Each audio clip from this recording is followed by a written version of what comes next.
बहुत समय पहले की बात है।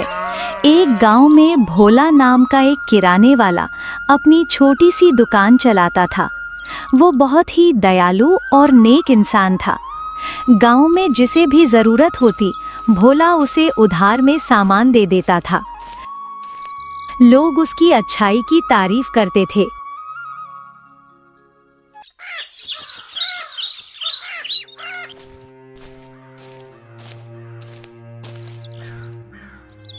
अरे भोला, जरा जल्दी से 1 किलो शक्कर तो तौल देना भाई। ये लीजिए आपकी शक्कर, पूरे 1 किलो है। और कुछ चाहिए तो बता दीजिएगा।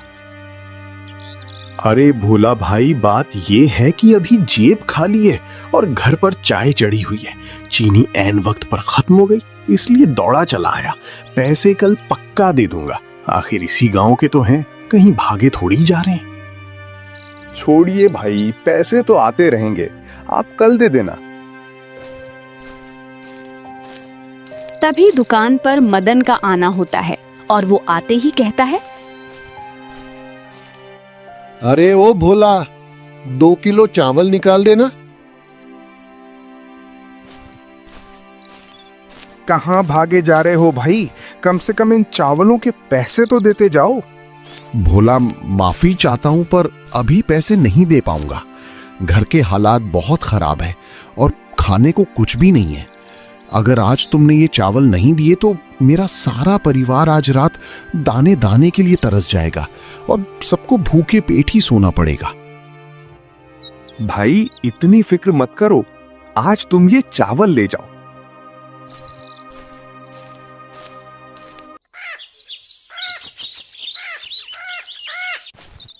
अगले दिन मदन फिर दुकान पर आया और उधारी पर सामान ले गया। अब तो ये उसका रोज का काम हो गया था और वो लगातार उधार मांगने लगा। अरे भोला भाई, तुम सबको इतना उधार क्यों बांटते हो? क्या तुम्हें घाटा नहीं होता? और नया माल खरीदने के लिए तुम्हारे पास पैसे कहां से आते हैं? भगवान की कृपा से दुकान में कोई कमी नहीं है, इसलिए मैं जरूरतमंदों को उधार देने से पीछे नहीं हटता। ये सब गांव के ही तो लोग हैं, देर सवेर पैसे दे ही देंगे। हमें एक दूसरे की सहायता करनी चाहिए, खासकर जब कोई मुश्किल में हो। जैसे मदन को ही ले लो, वो बहुत मजबूर था। अगर मैं उसे खाली हाथ लौटा देता तो उसके पूरे परिवार को आज बिना खाई ही रात काटनी पड़ती। भोला, तुम वाकई बहुत सीधे हो। तुम्हें शायद अंदाजा नहीं है कि मदन के पास पैसे होते हैं, पर वो जानबूझकर तुम्हें फूटी कौड़ी नहीं देता। वो बस तुम्हारी इस शराफत का फायदा उठा रहा है।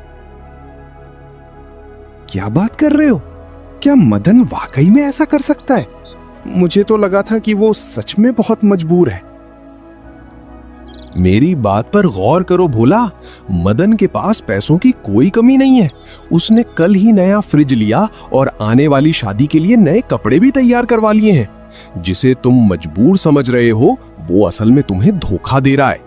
वो बड़ी होशियारी से बहाने बनाकर तुम्हारी दुकान से मुफ्त का राशन ले जा रहा है और तुम मासूम बन रहे हो।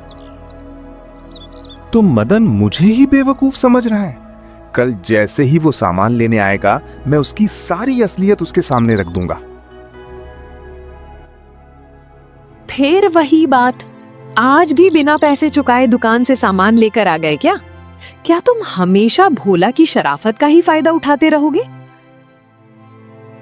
अरे हाँ, वो भोला तो बिल्कुल भोला है, जो मेरी हर मनगढ़ंत कहानी में फंस जाता है। मैं बस थोड़ा सा रोने का नाटक करता हूँ और वो पिघल के मुझे मुफ्त में राशन थमा देता है। उसे बेवकूफ बनाना तो मेरे बाएं हाथ का खेल है। पर ये तरीका ज्यादा दिनों तक काम नहीं आएगा। आखिर वो भी तो दुकानदार है, कब तक अपनी दुकान लुटाएगा? आज नहीं तो कल तुम्हें उसकी पूरी उधारी पाई पाई करके भरनी ही होगी। अरे छोड़ो भी, मैं उसे पैसे देने वाला नहीं हूं और ना ही उसे कोई कमी पड़ने वाली है। थोड़ा राशन उसने हमें दे दिया तो उसका खजाना खाली नहीं हो जाएगा।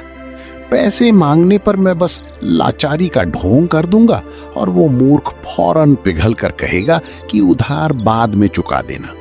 वो तो गांव भर का मसीहा बना फिरता है, सबको उधार देता है। कल देखना, मैं अपनी बातों के जाल में फंसाकर उससे 2 किलो आटा भी मुफ्त में उठा लाऊंगा।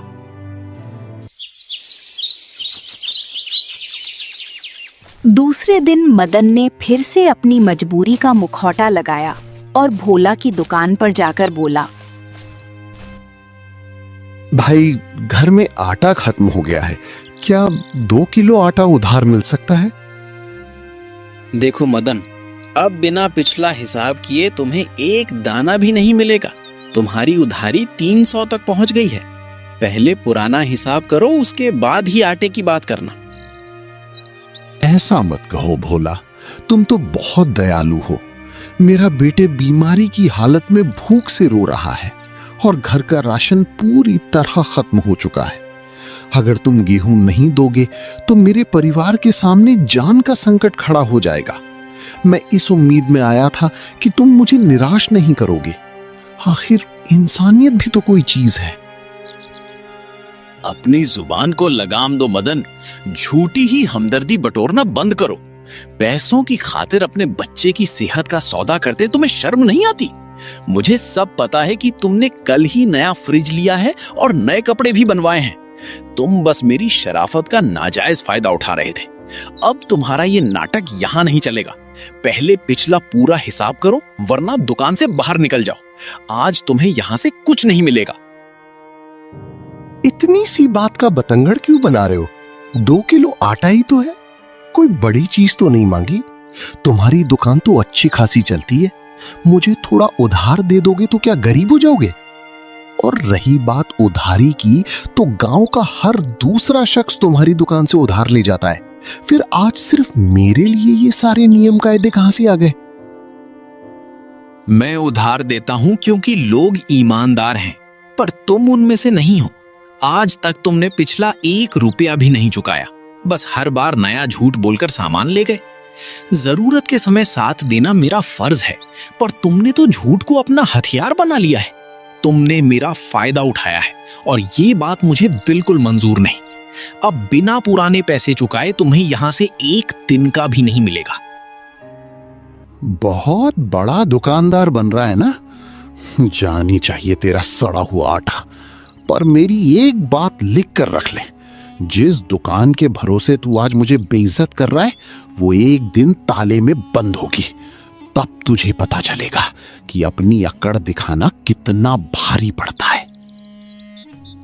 तुम्हारे कोसने से कुछ नहीं होने वाला मदन। मुझे अपने कर्मों और अपने ईश्वर पर पूरा भरोसा है। लेकिन हाँ, अगर मैं तुम जैसे धोखेबाजों को यूं ही मुफ्त में सामान लुटाता रहा तो जरूर मेरी दुकान एक दिन बंद हो जाएगी। अब बहुत हुआ, तो चुपचाप यहां से निकल जाओ। तुम्हें यहां से अब 1 दाना भी नहीं मिलने वाला। ठीक है, अभी के लिए मैं यहां से जा रहा हूं, लेकिन याद रखना भोला, तुमने आज मेरी जो बेइज्जती की है उसकी कीमत तुम्हें चुकानी पड़ेगी। वक्त हमेशा एक जैसा नहीं रहता, देख लूंगा तुम्हें भी।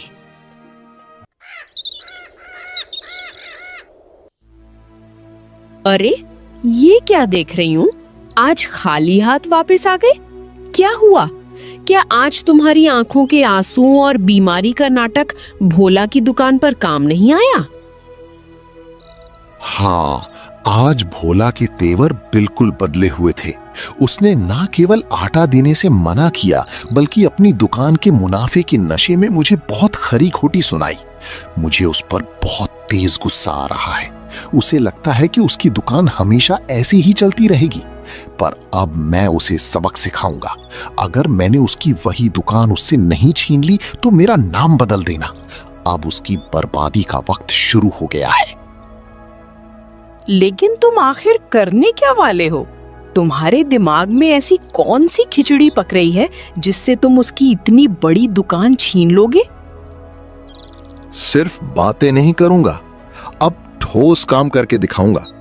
तुम देख लेना, उसकी शामत आने वाली है।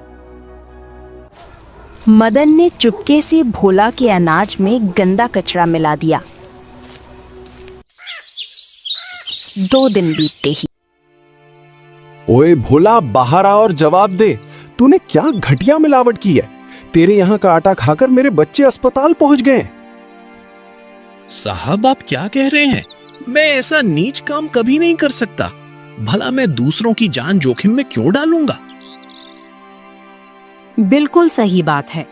कल मैं भी चावल ले गई थी, पर उसमें सफेद प्लास्टिक जैसे नकली चावल मिले थे। भोला अब बहुत बेईमान हो गया है। लानत है भोला, तुम चंद खोटे रुपयों के लिए इतना गिर सकते हो। मैंने कभी सोचा भी नहीं था। तुम पैसों के लालच में आकर बेगुनाह लोगों के जीवन से खिलवाड़ कर रहे हो। तुम्हारे इस मिलावटी खाने से आज किसी की जान भी जा सकती थी। सब लोग तुम पर अटूट भरोसा करते हैं और सामान खरीदते हैं, पर तुमने सबके साथ ऐसा गंदा विश्वासघात किया। तुम्हें डूब मरना चाहिए। आप सब लोग मेरी बातों पर यकीन क्यों नहीं करते? मैंने ऐसा कुछ भी गंदा काम नहीं किया है। मैं इतने सालों से दुकान चला रहा हूं और मैंने हमेशा बहुत ईमानदारी से ये दुकान चलाई है। मैंने अपनी पूरी जिंदगी में कभी बेईमानी नहीं की। झूठ बोलना छोड़, अब सबको तेरा असली चेहरा पता चल गया है। अब तेरा झूठ बोलना बिल्कुल काम नहीं आएगा। भाई लोग, अब और क्या देख रहे हो? इसने चंद पैसों के लिए सबके बच्चों की जान से खिलवाड़ किया है। इसको सख्त सबक मिलना चाहिए। रुको, गुस्सा शांत करो। मारपीट से कुछ नहीं होगा। इस चोरी और मिलावट का फैसला केवल पंचायत ही करेगी।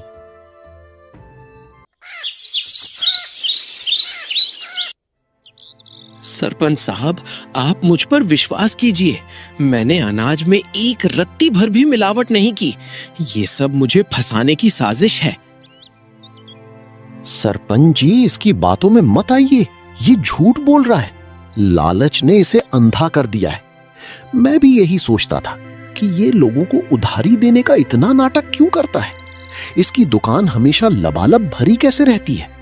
ये बरसों से लोगों को धोखा दे रहा है। ये गांव वालों की सेहत से खिलवाड़ है। इसे सजा मिलना बहुत जरूरी है। सरपंच साहब, मुझ पर रहम कीजिए और विश्वास कीजिए। मैंने कभी बेईमानी नहीं की। उधारी तो मैं इसलिए देता था ताकि किसी का चूल्हा न बुझे। मैं तो बस लोगों की निस्वार्थ मदद करता था। ये मेरे साथ बहुत बड़ा अन्याय हो रहा है। सालों से गांव वाले मेरा अनाज खा रहे हैं, कभी कोई शिकायत नहीं आई। मेरा सामान हमेशा शुद्ध और उत्तम होता है। फिर आज ही ये हंगामा क्यों? सरपंच जी, मैंने किसी की जान के साथ कोई खिलवाड़ नहीं किया है। झूठ की भी हद होती है। सरपंच साहब, मैंने अपनी आंखों से इसे गंदगी मिलाते देखा है। मैं इसका जिंदा गवाह हूं। ये धंधा इसका काफी दिनों से चल रहा है। पहले कम मिलावट थी तो सब हजम कर जाते थे, पर अब इसका लालच इतना बढ़ गया कि इसने मिलावट की मात्रा बढ़ा दी। इसी वजह से बेचारे लोग बीमार पड़ रहे हैं। इसकी बातों में मत आइए। मदन, मैंने तुम्हें उधारी देने से मना किया क्या? इसीलिए तुम इतना बड़ा झूठ बोल रहे हो? कहीं ये सब साजिश तूने तो नहीं रची? मुझे फंसाने के लिए तुम इतनी नीच बन जाओगी, मैंने सोचा नहीं था। वाह रे भोला, खुद चोरी और ऊपर से सीना चोरी। सरपंच जी, मिलावट इसकी दुकान में मिली और अब ये मुझ पर आरोप लगा रहा है। इसकी एक भी बात सच नहीं है। ये अपनी खाल बचाने के लिए झूठ का सहारा ले रहा है। हाँ, मदन सही बोल रहे हैं। इस मिलावटखोर ने हमारे बच्चों की जान जोखिम में डाली है। इसे यहाँ रहने का कोई अधिकार नहीं। अभी के अभी इसे धक्के मारकर गांव से बाहर निकालो। चलो, सब लोग इसकी दुकान पर ताला लगाओ। भोला, तुमने सबको अंधेरे में रखा। हम तुम्हें शरीफ समझते थे, पर तुम तो जहरीले नाग निकले। तुमने चंद रुपयों के लिए गांव का भरोसा तोड़ा और बेईमानी की। आज लोगों की सांसें अटकी हैं और इसकी जिम्मेदार सिर्फ तुम हो। तुम्हें इस पाप की भयानक सजा मिलेगी। तुम्हें इसी पल ये गांव खाली करना होगा। इस पावन मिट्टी पर रहने का तुम्हारा कोई अधिकार नहीं बचा। नहीं नहीं सरपंच जी, मैं पूरी तरह बेकसूर हूं। मेरी एक आखिरी बात तो सुनिए। ऐसा अनर्थ मत कीजिए। मैं गांव छोड़कर अकेला कहां जाऊंगा?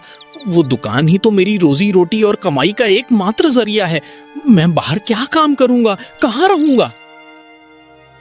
लालच के वक्त तुम्हें अपनी मर्यादा याद रखनी थी।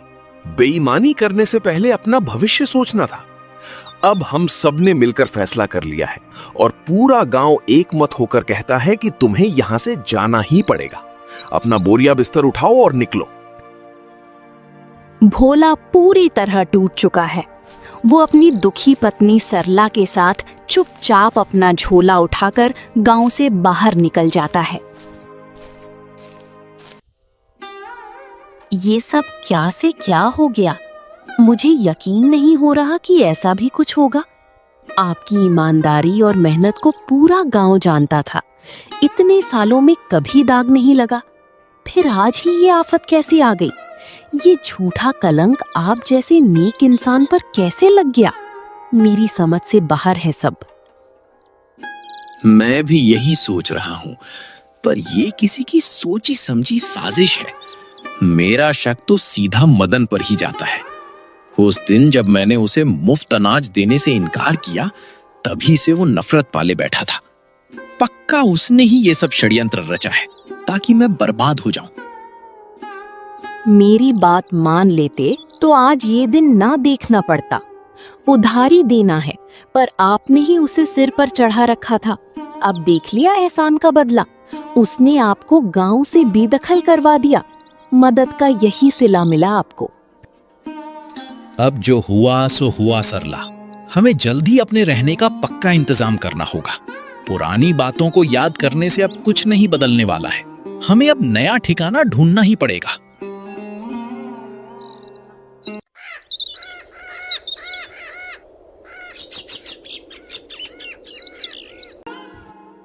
सरला और भोला दूसरे अनजान गांव में जाकर रहने लगते हैं। रहने की छत मिल गई, पर अब पेट की आग बुझाने के लिए पैसों का इंतजाम करना होगा। हमें जल्द ही नया काम खोजना पड़ेगा। मैं हार नहीं मानूंगा और काम ढूंढकर ही रहूंगा। आप परेशान मत होइए, हम अपना छोटा सा काम शुरू करेंगे। मैं बढ़िया मसालेदार समोसे बनाऊंगी और आप उन्हें बाजार में ले जाकर बेच देना। मेहनत करेंगे तो बरकत जरूर होगी। क्या कहते हैं आप? ये काम सही रहेगा ना? बिल्कुल ठीक। अब यही हमारा रास्ता है।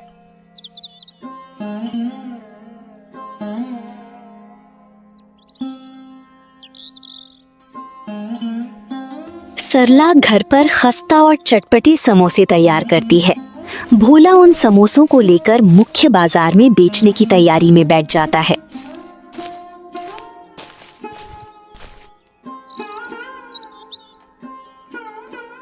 खस्ता और मजेदार समोसे, घर जैसा स्वाद।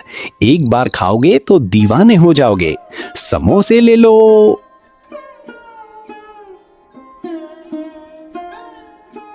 अरे भाई, समोसे तो देना। लीजिए, गर्मा गर्म। जरा चक्कर देखिए साहब, स्वाद में लाजवाब है। आपको पक्का मजा आ जाएगा। घर के शुद्ध मसालों से बने ये ताजा समोसे हैं। क्या बात है, तुम्हारे बनाए समोसे तो वाकई में बहुत ही लाजवाब और स्वादिष्ट हैं। इन्हें खाकर दिल खुश हो गया। वाकई बहुत अच्छे हैं। यह लो तुम्हारे समोसे के पैसे। धीरे धीरे भोला की दुकान पर ग्राहक आने लगते हैं और पहले ही दिन उसकी तगड़ी कमाई होती है।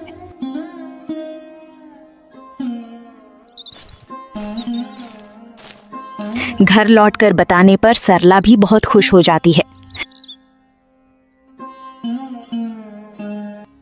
अगले दिन जब भोला दोबारा समोसे बेचने बाजार पहुंचता है तो वहां मदन आ जाता है। भोला की बढ़ती हुई भीड़ देखकर वो जल भुन जाता है और गुस्से में कहता है, पागल मत बनो, इस ठग से समोसे मत लो। ये नंबर 1 का जालसाज है। तुम अनजान हो, पर इसे गांव से जलील करके निकाला गया है। किराने की दुकान की आड़ में ये लालची इंसान मिलावटी चीजें बेचता था और लोगों की सेहत खराब करता था। इसने इन समोसों में भी पक्का कोई गंदगी मिलाई होगी। इससे खरीदारी करना अपनी जान को खतरे में डालना है। इस गंदे इंसान के झांसे में मत आओ और फौरन यहां से हट जाओ। मदन की कड़वी बातें सुनकर लोग उसकी बातों में आ जाते हैं। देख लिया मेरा जलवा, अब तेरा समोसा कोई छकेगा भी नहीं। उस दिन उधार मांग रहा था तो बड़ी शर्तें लगा रहा था, अब भुगत अपनी अकड़ का नतीजा। कहां गई वो किराने की दुकान और वो ठसक। अब समोसे की टोकरी लेकर घूम, फिर भी कोई पास नहीं भटकेगा। तेरी किस्मत में अब सिर्फ भूखा मरना ही लिखा है, देख लेना। शर्म कर मदन, एहसान फरामोश कहेंगे। आखिर मैंने तेरा क्या बिगाड़ा था? जब तुझे जरूरत थी तो मैंने ही मदद की थी, और आज तू ही मेरी जड़ काट रहा है। इतना गिर गया तू लालच में। याद रख, दुनिया की अदालत भले ही चुप रहे, पर ऊपर वाला सब हिसाब रखता है। एक दिन तुझे अपनी करनी का फल जरूर जरूर भुगतना होगा। तुझे लगता है तू जीत गया, पर यह तेरी सबसे बड़ी भूल है। ऐसा कहकर भोला चुपचाप अपनी टोकरी उठाता है और वहां से चला जाता है। समोसे वैसे के वैसे ही हैं।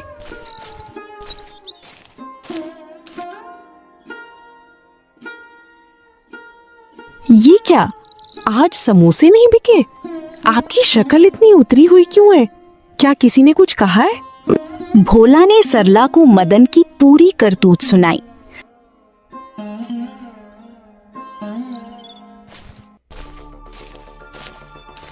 हार ना मानते हुए अगले दिन भोला फिर से समोसे बेचने के लिए निकला।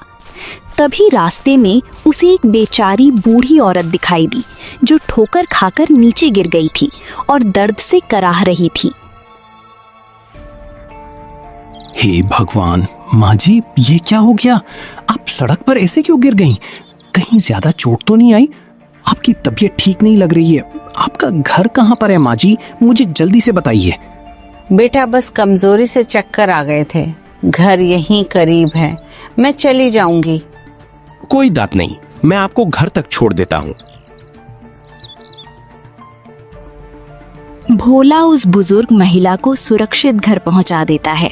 माँ जी उसे दुआएं देती हैं, पर जब वो समोसे बेचने वापस अपनी जगह पहुंचता है तो वहां सन्नाटा होता है। उसकी पूरी टोकरी चोरी हो चुकी होती है। हे ईश्वर, अभी तो टोकरी यहीं थी, आखिर कौन चुरा ले गया? अब मैं क्या बेचकर पैसे कमाऊंगा? लगता है आज किस्मत में खाली हाथ घर लौटना ही लिखा है। एक तो कमाई नहीं हुई, ऊपर से सामान भी खो गया। थका हारा और खाली हाथ भोला घर लौटता है। वो सरला को बताता है। दुखी क्यों होते हो? ऊपर वाला हमारी ही परीक्षा ले रहा है शायद। देखना, एक दिन खुशियों की सुबह जरूर आएगी। ये बुरा दौर भी बीत जाएगा। बस आप हिम्मत और हौसला बनाए रखिए, सब बेहतर हो जाएगा। अगले दिन भोला फिर से समोसे लेकर बाजार की अपनी पुरानी जगह पहुंचता है। तभी एक अजनबी आदमी आता है और कहता है, भाई, मुझे तुम्हारी मदद की बहुत जरूरत है। मेरे यहाँ बहुत सारे अनाथ बच्चे हैं जिनका इस दुनिया में कोई नहीं। आज उनके खाने का कोई इंतजाम नहीं कर पाया और वे सब भूखे हैं। मुझ पर उपकार करो और ये समोसे दे दो। अभी मेरे पास पैसे नहीं हैं, पर जैसे ही इंतजाम होगा मैं तुम्हें चुका दूंगा। वे मासूम बच्चे भूख से तड़प रहे हैं।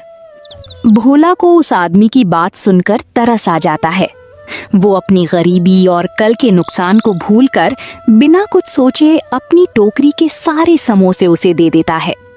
तुम्हारा बहुत बहुत धन्यवाद भाई। सच में तुम्हारा दिल बहुत बड़ा है जो तुमने आज ये समोसे दिए।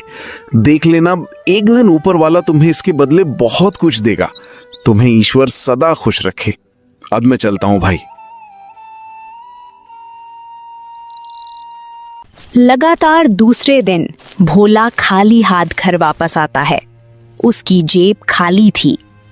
क्या हुआ जी, आप इतने खामोश क्यों हैं? आज तो समोसे सारे बिक जाने चाहिए थे।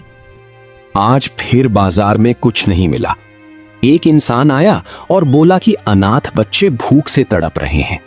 मैंने दया में आकर उसे अपनी पूरी टोकरी दे दी। आज भी एक पैसा नहीं ला पाया। बस यही सोचकर दुखी हूं कि अब हमारा क्या होगा। ये सब सोचकर दोनों बहुत निराश हो जाते हैं। घर में ना राशन था और ना ही जेब में पैसे। जी, रसोई में कुछ भी नहीं बचा। सुबह बनाए हुए सिर्फ 4 समोसे ही बचे हैं। मैंने सोचा था आप कमा कर लौटेंगे तो रसोई सजेगी, लेकिन आज तो उन ठंडे समोसों से ही पेट की आग बुझानी होगी। तभी अचानक बाहर तेज बारिश शुरू होने लगती है, बिजली कड़कती है और उनके घर में एक साधु आते हैं। वे पूरी तरह भीगे हुए थे। बेटा, मेरी एक मदद करोगे? बाहर बहुत बारिश हो रही है। मैं इस भीगते मौसम में अपने घर नहीं जा सकता। क्या मैं आज की रात तुम्हारे यहां रुक सकता हूं? जरूर बाबा, इतने तूफान में हम आपको बाहर कैसे जाने दे सकते हैं? बाहर का रास्ता बहुत खराब है। आप सुबह होने पर ही यहाँ से जाइएगा। बाबा, आपको भूख लगी होगी ना? बाहर इतनी ठंड और बारिश है। सच कहूं तो भूख से जान निकल रही है बेटा। इस बूढ़े शरीर में अब हिम्मत नहीं बची। जो कुछ भी सूखा घर में हो वहीं दे दो। सरला, जो समोसे रखे हैं वो बाबा को खिला दो। मेहमान भगवान का रूप होता है।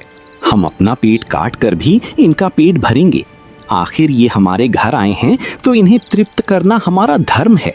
हम पानी पीकर रात काट लेंगे। आपकी बात सही है।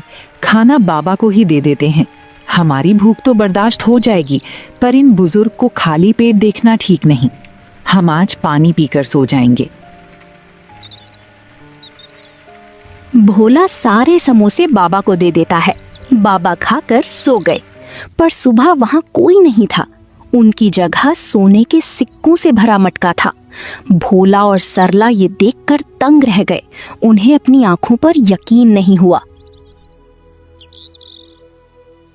हे भगवान, इतने सारे सोने के सिक्के! आखिर वो बाबा कहाँ चले गए? बाबा को ढूंढते ढूंढते दोनों गांव के बाहर तक गए, पर वहां सन्नाटा था और बाबा कहीं नहीं थे। आखिर वे घर वापस आ गए। उस मटके को देखकर उन्हें अब भी सब चमत्कार लग रहा था। देखो सरला, ईश्वर खुद चलकर हमारे दरवाजे आए थे। हम उन्हें पहचान नहीं पाए, पर उन्होंने हमारी नियत देख ली। ये सोने के सिक्के उन्हीं का आशीर्वाद है। अब हम कभी भूखे नहीं सोएंगे। भगवान ने हमारी सुन ली। बिल्कुल सही कहा आपने। मुझे यकीन था कि ईश्वर हमारी परीक्षा ले रहे हैं। आपने कभी किसी का बुरा नहीं चाहा और हमेशा नेकी के रास्ते पर चले। आपकी इसी अच्छाई का फल आज भगवान ने हमें दिया है। उन्होंने हमारी सुन ली और एक पल में हमारी सारी परेशानियां खत्म कर दी। हे ऊपर वाले, आपका बहुत बहुत धन्यवाद। आपको मेरा कोटि कोटि प्रणाम। आपने हम जैसे गरीबों की विनती सुन ली और हमारा जीवन खुशियों से भर दिया। आपकी लीला सच में बहुत अपरंपार है। प्रभु, वक्त का पहिया ऐसा घूमा कि भोला की किस्मत चमक गई। अब वो एक अमीर इंसान था, जिसके पास जमीन और बंगला सब था। अचानक एक दिन उसे सड़क पर एक भिखारी दिखा। जब भोला ने पास जाकर उसका चेहरा देखा तो उसके होश उड़ गए। वो भिखारी उसका पुराना पड़ोसी मदन ही था। अरे मदन, तुम यहाँ? तुम्हारी ऐसी हालत कैसे हो गई? तुम सड़क पर भीख मांग रहे हो। कहाँ गया तुम्हारा वो सारा धन और घमंड? तुम्हें इस हाल में देखकर मुझे बहुत दुख हो रहा है। मदन के पैरों तले जमीन खिसक गई। भोला की अमीरी देखकर उसे बहुत बड़ा झटका लगा।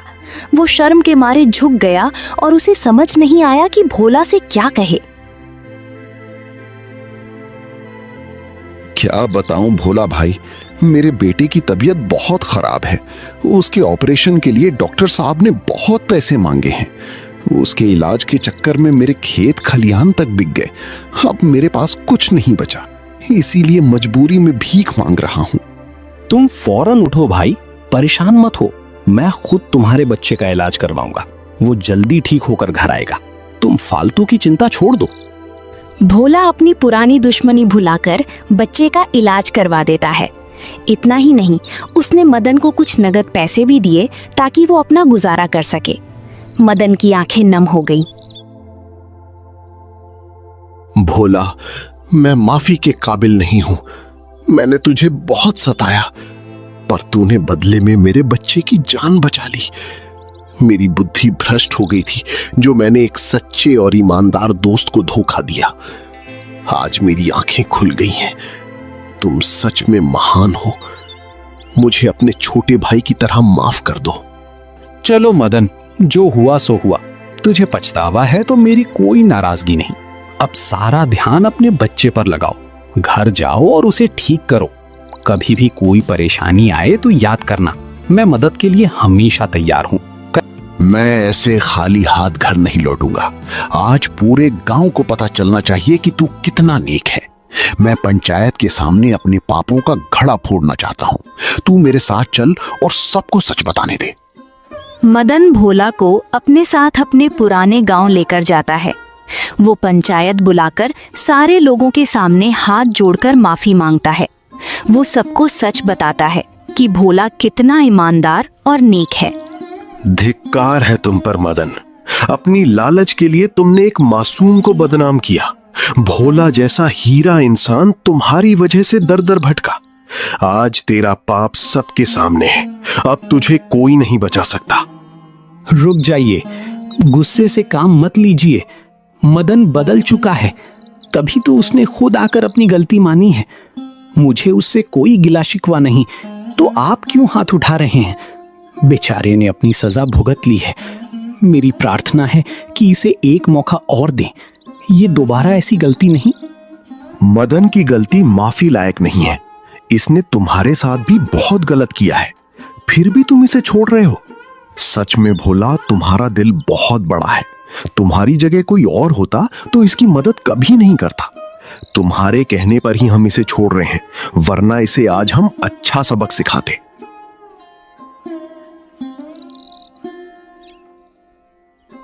आज मुझे समझ आया कि जो होता है अच्छे के लिए होता है।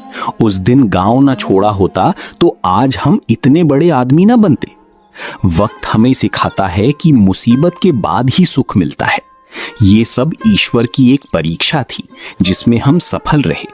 आज हमारे पास सम्मान भी है और संपत्ति भी।